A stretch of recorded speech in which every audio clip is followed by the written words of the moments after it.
A city's utilities often represent the common infrastructure that we all share. The water that comes out from our taps, the electricity that powers our homes and businesses, the roads that we drive on are all parts of the infrastructures that improve the quality of life for all citizens. Smart cities are no different. To function properly, they require an infrastructure that provides internet connectivity and supports sensors. With us today, we have Campbell Patterson, project manager at Kingston Utilities, that present the innovative approach that City of Kingston developed to support its small city strategy. Welcome, Campbell. Thank you very much. It's a pleasure to be here. It's a pleasure to have you. So the stage is now yours. Oh, well, thank you. Thanks very much. So hi, everybody. Good afternoon. I'm here to talk to you about the City of Kingston and our Smart Kingston strategy. And I'm going to talk about how before you can become a smart city, you have to become a connected city. And by connected city, we mean ubiquitous and equitably accessible connectivity for everyone in the community, for all the people, places, and things. And when we say equitable, we mean that the same price and performance is available to everyone, irrespective of their geographic location or demographic characteristics. That's important in Kingston because we're an amalgamated city that includes rural and urban. And there are 3,700 municipalities in Canada. Many of them, like Kingston, have become amalgamated. And consequently, there's a rural population. And as many of you will know without me saying it, is that rural Canada does not have equitable connectivity with urban Canada. So generally, the service is poor and the rates are higher for what they get.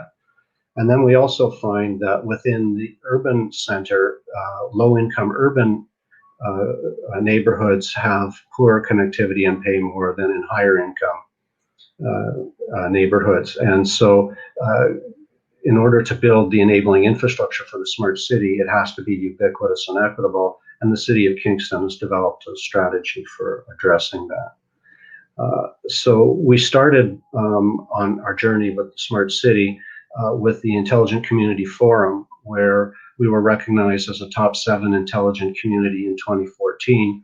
And we adopted their virtuous cycle model. This was developed by the founders of the ICF in order to counter the vicious cycle that they found many communities were in during the 90s and 2000s due to economic downturn. And they believe that broadband could be the catalyst to revitalize the economies of these communities. And so it all starts with broadband. So if you have ubiquitous and equitably accessible broadband that connects workers, they develop innovative services and products. And in the process of doing that, you achieve economic renewal or economic growth. But invariably, there's people in the community for economic or social reasons are not able to participate equally in the digital economy. And so it's all about what is your community doing from a policy, program, and funding perspective to give those people a helping hand into the digital economy. In addition, the infrastructure needs to be environmentally sustainable, and it also needs to be an ecosystem of people, places, and things that are connected in order to create the foundation for the smart city. And then as you become a smarter city, you need to advocate within the community to those who aren't participating, to explain smart city, to tell them what's in it for them, to encourage them to participate and support it, and also outside of the community. So you can let the world know that you're becoming a smart city to attract investment, capital, and skilled workers. And as we know, broadband, like any other infrastructure like water and electricity, takes time to build. So you are not going to achieve ubiquity day one. And as you build broadband infrastructure out more, you'll connect more knowledge workers, and there'll be more innovative services and products and so on. And hence the idea of the virtuous cycle, which is an economic model. The idea is to turn this cycle faster and faster to achieve accelerated economic growth. On top of that, we built a roadmap of how we were going to get there from here.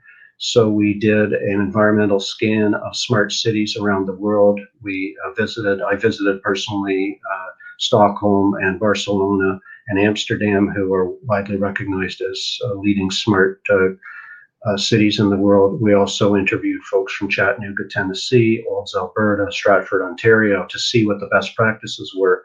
And then we consulted with stakeholders and did a gap analysis in the City of Kingston to get a clear picture on where we are now and how we got there, or a situation analysis.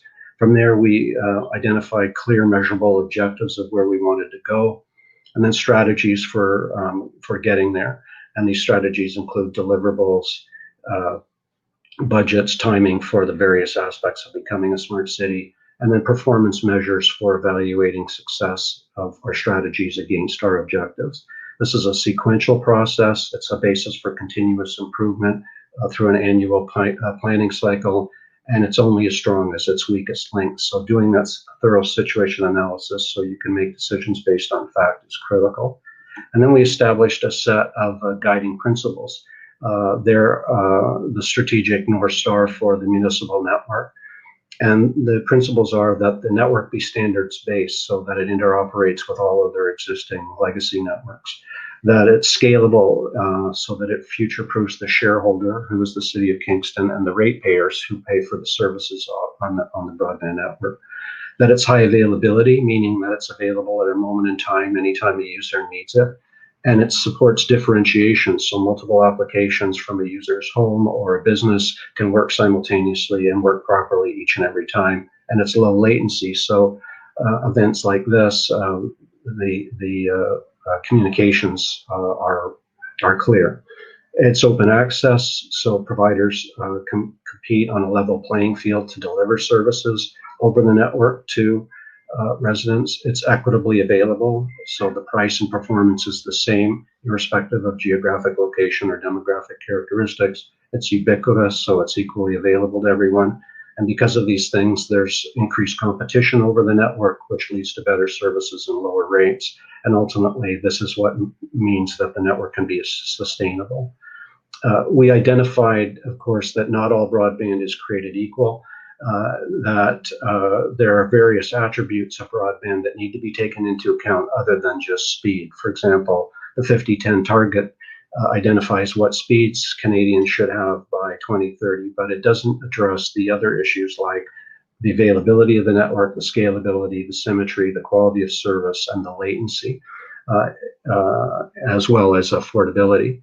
So through the process we went through, we determined that the goal we would strive for is to achieve universal fiber to the premises connectivity for all the dwellings, and universal mobile access to LTE, or long-term evolution, which is the platform for 5G and 6G.